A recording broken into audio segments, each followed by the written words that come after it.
Hi guys, today we've got here Galaxy Tab S11 and let me show you how to change wallpaper on this device. So at first open the settings, then find and select wallpaper and style, and here go to change wallpapers.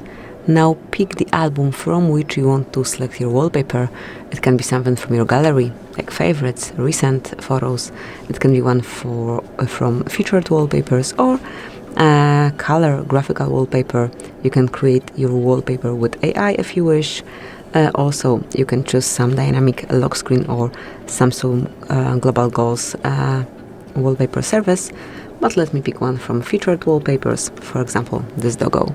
Then decide if it's for both home and lock screens. Tap on next. Mark done. And that's it. As you can see from now on, this photo is covering both your home and lock screen as well. Thank you for watching. Please subscribe our channel and leave the thumbs up.